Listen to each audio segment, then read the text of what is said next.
ആകാശവാണി.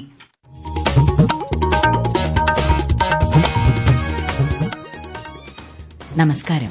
പ്രാദേശിക വാർത്തകൾ വായിക്കുന്നത് സീന ആന്റണി. പ്രധാന വാർത്തകൾ. സിവിൽ വ്യോമയാനം സംബന്ധിച്ച രണ്ടാമത്തെ ഏഷ്യ പസഫിക് മന്ത്രിതല സമ്മേളനത്തിൽ പ്രധാനമന്ത്രി നരേന്ദ്രമോദി ഇന്ന് പങ്കെടുക്കും. കേന്ദ്രം പിരിച്ചെടുക്കുന്ന നികുതിയിൽ സംസ്ഥാനങ്ങൾക്ക് കൂടുതൽ വിഹിതം നൽകണമെന്ന ആവശ്യത്തിന് പ്രസക്തിയുണ്ടെന്ന് മുഖ്യമന്ത്രി പിണറായി വിജയൻ. ധനമന്ത്രിമാരുടെ കോൺക്ലേവ് തിരുവനന്തപുരത്ത് മുഖ്യമന്ത്രി ഉദ്ഘാടനം ചെയ്തു. സംസ്ഥാനതല പട്ടയമേള വൈകിട്ട് മുഖ്യമന്ത്രി പിണറായി വിജയൻ കളമശ്ശേരിയിൽ ഉദ്ഘാടനം ചെയ്യും. ആറന്മുള പാർത്ഥസാരഥിക്ക് ഓണവിഭവങ്ങൾ എത്തിക്കാനുള്ള തിരുവോണത്തോണി നാളെ വൈകിട്ട് കാട്ടൂരിൽ നിന്നും പുറപ്പെടും. ചൈനയിൽ നടക്കുന്ന പുരുഷ ഏഷ്യൻ ചാമ്പ്യൻസ് ട്രോഫി ഹോക്കി ടൂർണമെന്റിൽ ഇന്ത്യ ഇന്ന് ദക്ഷിണ കൊറിയയെ നേരിടും. വാർത്തകൾ വിശദമായി. സിവിൽ വ്യോമയാനം സംബന്ധിച്ച രണ്ടാമത്തെ ഏഷ്യ പസഫിക് മന്ത്രിതല സമ്മേളനത്തിൽ പ്രധാനമന്ത്രി നരേന്ദ്രമോദി ഇന്ന് പങ്കെടുക്കും.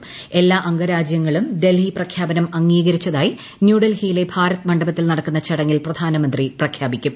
വ്യോമയാന രംഗത്തെ അടിസ്ഥാന സൌകര്യം മെച്ചപ്പെടുത്തി പുതിയ ഉയരങ്ങളിലെത്തിക്കുന്നതിനുള്ള ദീർഘവീക്ഷണത്തോടെയുള്ള മാർഗ്ഗരേഖയാണ് ഡൽഹി പ്രഖ്യാപനം. ന്യൂഡൽഹിയിൽ നടക്കുന്ന സമ്മേളനം സിവിൽ വ്യോമയാന മന്ത്രി റാം മോഹൻ നായിഡു ഇന്നലെ ഉദ്ഘാടനം ചെയ്തു. 2035ഓടെ പ്രതിവർഷം 350 കോടി യാത്രക്കാരെ ഉൾക്കൊള്ളിക്കുന്നതിന് അടിസ്ഥാന സൌകര്യങ്ങളിൽ നിക്ഷേപം നടത്തണമെന്ന് അദ്ദേഹം അംഗരാജ്യങ്ങളോട് ആഹ്വാനം ചെയ്തു. കേന്ദ്രം പിരിച്ചെടുക്കുന്ന നികുതിയിൽ സംസ്ഥാനങ്ങൾക്ക് കൂടുതൽ വിഹിതം നൽകണമെന്ന ആവശ്യത്തിന് പ്രസക്തിയുണ്ടെന്ന് മുഖ്യമന്ത്രി പിണറായി വിജയൻ. 15ാം ധനകാര്യ കമ്മീഷന് നൽകിയ നിവേദനത്തിൽ സംസ്ഥാനങ്ങളുടെ നികുതി വിഹിതം 50% ഉയർത്തണമെന്ന് ആവശ്യപ്പെട്ടതായും മുഖ്യമന്ത്രി പറഞ്ഞു. 16ാം ധനകാര്യ കമ്മീഷനുമായി ബന്ധപ്പെട്ട നിലപാടുകൾ തീരുമാനിക്കുന്നതിനായി ചേർന്ന ധനമന്ത്രിമാരുടെ കോൺക്ലേവ് തിരുവനന്തപുരത്ത് ഉദ്ഘാടനം ചെയ്യുകയായിരുന്നു അദ്ദേഹം. Kerala had demanded in its memorandum to the 15th Finance Commission that the preceding share of taxes distributed to the states need to be raised to 50% of the net proceeds, considering the persisting vertical fiscal imbalance between the taxing powers and expenditure obligations of the Union and the states. ധനമന്ത്രി KN ബാലഗോപാലിനൊപ്പം Telangana, Karnataka, Punjab, Tamil Nadu സംസ്ഥാനങ്ങളിലെ ധനമന്ത്രിമാർ കോൺക്ലേവിൽ പങ്കെടുക്കുന്നുണ്ട്. പ്രതിപക്ഷ നേതാവ് VD Satheesan, കേന്ദ്ര സർക്കാരിന്റെ മുൻ സാമ്പത്തിക ഉപദേഷ്ടാവ് ഡോക്ടർ അരവിന്ദ് സുബ്രഹ്മണ്യൻ, മുൻ മന്ത്രി TM തോമസ് ഐസക്, കേരള സംസ്ഥാന ആസൂത്രണ board vice chairman professor VK Ramachandran തുടങ്ങിയവരും പരിപാടിയുടെ ഭാഗമായി. സംസ്ഥാനതല പട്ടയമേള വൈകിട്ട് മുഖ്യമന്ത്രി പിണറായി വിജയൻ കളമശ്ശേരിയിൽ ഉദ്ഘാടനം ചെയ്യും. എല്ലാവർക്കും ഭൂമി, എല്ലാ ഭൂമിക്കും രേഖ, എല്ലാ സേവനങ്ങളും സ്മാർട്ട് എന്ന ലക്ഷ്യത്തോടെയാണ് പട്ടയമേള സംഘടിപ്പിക്കുന്നത്. ചടങ്ങിൽ മന്ത്രിമാരായ K രാജൻ, P രാജീവ്, പ്രതിപക്ഷ നേതാവ് VD സതീശൻ തുടങ്ങിയവർ പങ്കെടുക്കും. നവീകരിച്ച ഇടപ്പള്ളി ചങ്ങമ്പുഴ പാർക്ക് മുഖ്യമന്ത്രി പിണറായി വിജയൻ വൈകിട്ട് ഉദ്ഘാടനം ചെയ്യും. വിശാല കൊച്ചി വികസന അതോറിറ്റിയുടെ നേതൃത്വത്തിൽ 4.25 കോടി രൂപയുടെ ചെലവിലാണ് പാർക്ക് നവീകരിച്ചത്. ഇതോടനുബന്ധിച്ച് ഒരാഴ്ച നീളുന്ന കലാ സാംസ്കാരിക പരിപാടികളും ഉണ്ടായിരിക്കും. കളമശ്ശേരി കാർഷികോത്സവത്തിന്റെ ഭാഗമായി സംഘടിപ്പിക്കുന്ന കാർഷിക സമ്മേളനവും മുഖ്യമന്ത്രി ഉദ്ഘാടനം ചെയ്യും. കാർഷികോത്സവം നാളെ സമാപിക്കും. ആലപ്പുഴ ജില്ലയിൽ 2 സ്മാർട്ട് വില്ലേജ് ഓഫീസുകളുടെ ഉദ്ഘാടനം റവന്യൂ ഭവന നിർമ്മാണ വകുപ്പ് മന്ത്രി K രാജൻ നിർവഹിച്ചു. ചെങ്ങന്നൂർ മണ്ഡലത്തിലെ ആല സ്മാർട്ട് വില്ലേജ് ഓഫീസ്, കാർത്തികപ്പള്ളി താലൂക്കിലെ പുതുപ്പള്ളി സ്മാർട്ട് വില്ലേജ് ഓഫീസ് എന്നിവയാണ് മന്ത്രി ഉദ്ഘാടനം ചെയ്തത്. കുടിവെള്ള പൈപ്പ് ലൈനിലെ ജോലിയുമായി ബന്ധപ്പെട്ട് തിരുവനന്തപുരം നഗരത്തിൽ ദിവസങ്ങളോളം കുടിവെള്ളം മുടങ്ങിയ പശ്ചാത്തലത്തിൽ പ്രശ്നത്തിന് ശാശ്വത പരിഹാരം കണ്ടെത്താൻ ജലമന്ത്രി റോഷി അഗസ്റ്റിന്റെ നേതൃത്വത്തിൽ ഇന്ന് ഉന്നതതല യോഗം നടക്കുന്നു. Joint MD, technical member, chief എഞ്ചിനീയർമാർ ഉൾപ്പെടെ പങ്കെടുക്കുന്ന യോഗത്തിൽ വീഴ്ച ആവർത്തിക്കാതിരിക്കാനുള്ള പൊതുമാനദണ്ഡം തയ്യാറാക്കുന്നതിനുള്ള പ്രാഥമിക അവലോകനം നടത്തും. അടിയന്തര സാഹചര്യങ്ങളിൽ കഴിഞ്ഞ ആഴ്ചയുണ്ടായതുപോലുള്ള ആശയക്കുഴപ്പങ്ങൾ ഒഴിവാക്കുന്നതിനുള്ള മാർഗ്ഗനിർദ്ദേശങ്ങൾ ചർച്ച ചെയ്യും. അതിനായുള്ള നടപടിക്രമങ്ങളും തയ്യാറാക്കും. വെള്ളം മുടങ്ങിയതിൽ ഉദ്യോഗസ്ഥരുടെ വീഴ്ചകൾ വിശദമാക്കുന്ന റിപ്പോർട്ട് ഇന്ന് സമർപ്പിക്കും.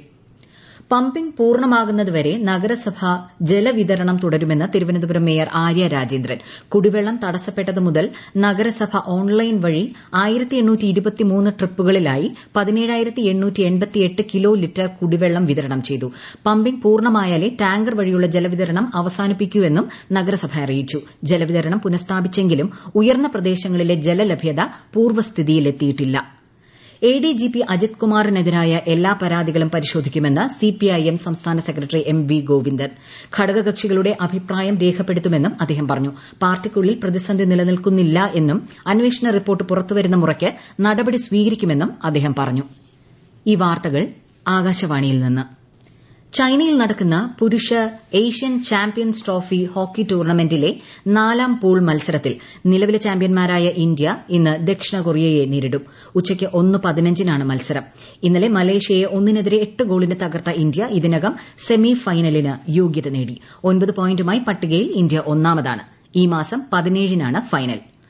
ISL ഫുട്ബോളിന് നാളെ തുടക്കമാകും. ആദ്യ മത്സരം മോഹൻ ബഗാനും മുംബൈയും തമ്മിലാണ്. ഞായറാഴ്ച പഞ്ചാബ് FCയുമായാണ് കേരള ബ്ലാസ്റ്റേഴ്സിന്റെ ആദ്യ മത്സരം.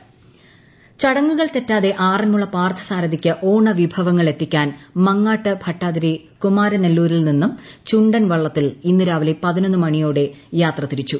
നാളെ വൈകിട്ട് കാട്ടൂരിൽ നിന്നും തിരുവോണത്തോണി ആറന്മുളയ്ക്ക് പുറപ്പെടും. വിശദാംശങ്ങളുമായി ആകാശവാണി പത്തനംതിട്ട ജില്ലാ പ്രതിനിധി ശ്രീജി ശ്രീധർ. ഉത്രാടം നാൾ ഉച്ചയോടെ കാട്ടൂരിലെത്തി അവിടെ നിന്നും ഓണവിഭവങ്ങളുമായി അലങ്കരിച്ച തിരുവോണത്തോണിയിൽ ആറന്മുളയ്ക്ക് പുറപ്പെടും. തിരുവോണനാളിൽ പുലർച്ചെ ആറന്മുള ക്ഷേത്രത്തിലെ മധുക്കടവിലെത്തും. തുടർന്ന് ഓണസദ്യയ്ക്കുള്ള അരി അളക്കും. ഓണസദ്യയും കഴിഞ്ഞ് അത്താഴപൂജയ്ക്ക് ശേഷം ക്ഷേത്രപൂജാരിയിൽ നിന്ന് പണക്കിഴിയും ഏറ്റുവാങ്ങി ഭണ്ഡാരത്തിൽ നിക്ഷേപിച്ച് മങ്ങാട്ട് ഭട്ടതിരി മടങ്ങുന്നതോടെയാണ് ഈ ചടങ്ങ് അവസാനിക്കുന്നത്. ആറന്മുള ഭഗവാന്റെ കൃപയാലാണ് തങ്ങളുടെ സന്തതി പരമ്പര തുടരുന്നതെന്ന വിശ്വാസത്തിൽ മങ്ങാട്ട് ഭട്ടതിരി തിരുവോണത്തോണിയിൽ ഓണവിഭവങ്ങളുമായി എത്തുന്നു എന്നതാണ് ഐതിഹ്യം. ഒരിക്കൽ തിരുവോണത്തോണിയിൽ ആറന്മുളയിലേക്ക് യാത്ര തിരിച്ച ഭട്ടതിരിയെ വഴിയിൽ വെച്ച് കൊള്ളക്കാർ ആക്രമിക്കുകയും കരക്കാർ വള്ളത്തിലെത്തി ഭട്ടതിരിക്കും തിരുവോണത്തോണിക്കും സംരക്ഷണം നൽകുകയും ചെയ്തു. ഇവയാണ് പിന്നീട് ആറന്മുള പള്ളിയോടങ്ങളായി മാറിയതെന്ന ഐതിഹ്യവുമുണ്ട്. തിരുവനന്തപുരത്ത് ഗണേശോത്സവ ട്രസ്റ്റിന്റെയും ശിവസേനയുടെ നേതൃത്വത്തിലുള്ള ഗണേശോത്സവ സമാപന ഘോഷയാത്ര ഇന്ന് വൈകിട്ട് 4-ന് നഗരത്തിലെ പഴവങ്ങാടിയിൽ നടക്കുന്ന സാംസ്കാരിക സമ്മേളനത്തിന് ശേഷം ശംഖുമുഖത്തേക്കുള്ള നിമജ്ജന ഘോഷയാത്ര ആരംഭിക്കും. രാത്രി 9-ന് ശംഖുമുഖം ആറാട്ടുകടവിലെത്തുമ്പോൾ വയനാട് ദുരന്തത്തിൽ എല്ലാം നഷ്ടപ്പെട്ട കുടുംബങ്ങൾക്ക് വേണ്ടി പ്രാർത്ഥനയും പൂജയും നടത്തും. പത്തനംതിട്ട ജില്ലയിലെ രണ്ടാമത്തെ ചുണ്ടൻ വള്ളമായ പുണ്യാളൻ നിരണം ചുണ്ടന്റെ ഉളികുത്ത് കർമ്മം നടന്നു. ഇരത്തോട് VM പുരം ഓർത്തഡോക്സ് പള്ളിയോട് ചേർന്നുള്ള മാലിപ്പുരയിലാണ് ചടങ്ങ് സംഘടിപ്പിച്ചത്. ജലോത്സവ സംഘടനാ ഭാരവാഹികൾ, വിവിധ രാഷ്ട്രീയ, സാംസ്കാരിക, സാമൂഹിക, സന്നദ്ധ സംഘടനാ പ്രതിനിധികൾ പങ്കെടുത്തു. വള്ളം നിർമ്മിക്കാനുള്ള ആഞ്ഞിലിത്തടി 100 കണക്കിന് ആളുകളുടെ സ്വീകരണം ഏറ്റുവാങ്ങി മാലിപ്പുരയിൽ എത്തിച്ചിരുന്നു. വയനാട് മുണ്ടക്കൈ ചൂരൽമല ദുരന്തത്തിൽ മാതാപിതാക്കളും സഹോദരിയുമടക്കം കുടുംബത്തിലെ 9 പേരെ നഷ്ടപ്പെട്ട ശ്രുതിയുടെ പ്രതിശ്രുത വരൻ ജെൻസന്റെ മൃതദേഹത്തിന്റെ പോസ്റ്റ്മോർട്ടം നടപടികൾ ആരംഭിച്ചു. സുൽത്താൻ ബത്തേരി താലൂക്ക് ആശുപത്രിയിലാണ് മൃതദേഹം പോസ്റ്റ്മോർട്ടം നടത്തുന്നത്. സംസ്കാര ചടങ്ങുകൾ 3:30-ന് ആണ്ടൂർ നിത്യസഹായ മാതാ ദേവാലയത്തിൽ നടക്കും.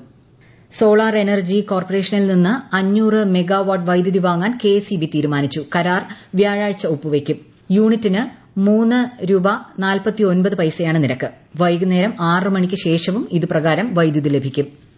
കേരള സർവകലാശാലയിൽ ഇന്നലെ നടന്ന സെനറ്റ് തെരഞ്ഞെടുപ്പ് റദ്ദാക്കി. ബാലറ്റുകൾ നശിപ്പിക്കപ്പെട്ടതിനാലാണ് സെനറ്റ് തെരഞ്ഞെടുപ്പ് റദ്ദാക്കിയതെന്ന് വൈസ് ചാൻസലർ ഡോ മോഹനൻ കുന്നുമേൽ അറിയിച്ചു. റീപോളിംഗ് ഓണത്തിന് ശേഷം നടത്തും. ഫലം പ്രഖ്യാപിച്ചെങ്കിലും സർവകലാശാല വിദ്യാർത്ഥി യൂണിയൻ തെരഞ്ഞെടുപ്പിന്റെ രേഖകൾ നശിപ്പിക്കപ്പെട്ടതായി സംശയമുണ്ട്. രേഖകളില്ലെങ്കിൽ ആ തെരഞ്ഞെടുപ്പും റദ്ദാക്കേണ്ടി വന്നേക്കാമെന്ന് VC പറഞ്ഞു. സെനറ്റ് ഹാളും പരിസരവും ഇന്നലെ രാത്രി യുദ്ധക്കളമായി. KSU SFI പ്രവർത്തകരാണ് ഏറ്റുമുട്ടിയത്. സർവകലാശാല ജീവനക്കാർക്കും നിരവധി വിദ്യാർത്ഥികൾക്കും പരിക്കേറ്റു. നിരവധി വിദ്യാർത്ഥികളെ പോലീസ് കസ്റ്റഡിയിലെടുത്തു. കൊടുങ്ങല്ലൂർ ഷൊർണൂർ സംസ്ഥാനപാത അകമല വളവിൽ KSRTC സൂപ്പർ ഡീലക്സ് എയർബസ് പാടത്തേക്ക് ചെരിഞ്ഞ് അപകടം. യാത്രക്കാർ അത്ഭുതകരമായി രക്ഷപ്പെട്ടു. ബസിന്റെ ബ്രേക്ക് നഷ്ടപ്പെട്ടതാണ് അപകട കാരണമെന്നാണ് നിഗമനം. പുലർച്ചെ 3 മണിയോടെയായിരുന്നു സംഭവം. പ്രധാന വാർത്തകൾ വീണ്ടും. സിവിൽ വ്യോമയാനം സംബന്ധിച്ച രണ്ടാമത്തെ ഏഷ്യ പസഫിക് മന്ത്രിതല സമ്മേളനത്തിൽ പ്രധാനമന്ത്രി നരേന്ദ്രമോദി ഇന്ന് പങ്കെടുക്കും. കേന്ദ്രം പിരിച്ചെടുക്കുന്ന നികുതിയിൽ സംസ്ഥാനങ്ങൾക്ക് കൂടുതൽ വിഹിതം നൽകണമെന്ന ആവശ്യത്തിന് പ്രസക്തിയുണ്ടെന്ന് മുഖ്യമന്ത്രി പിണറായി വിജയൻ. ധനമന്ത്രിമാരുടെ കോൺക്ലേവ് തിരുവനന്തപുരത്ത് മുഖ്യമന്ത്രി ഉദ്ഘാടനം ചെയ്തു. സംസ്ഥാനതല പട്ടയമേള വൈകിട്ട് മുഖ്യമന്ത്രി പിണറായി വിജയൻ കളമശ്ശേരിയിൽ ഉദ്ഘാടനം ചെയ്യും. ആറന്മുള പാർത്ഥസാരഥിക്ക് ഓണവിഭവങ്ങൾ എത്തിക്കാനുള്ള തിരുവോണത്തോണി നാളെ വൈകിട്ട് കാട്ടൂരിൽ നിന്നും പുറപ്പെടും. ചൈനയിൽ നടക്കുന്ന പുരുഷ ഏഷ്യൻ ചാമ്പ്യൻസ് ട്രോഫി ഹോക്കി ടൂർണമെന്റിൽ ഇന്ത്യ ഇന്ന് ദക്ഷിണ കൊറിയയെ നേരിടും. പ്രാദേശിക വാർത്തകൾ കഴിഞ്ഞു. അടുത്ത വാർത്താ പ്രക്ഷേപണം 12:50-ന്.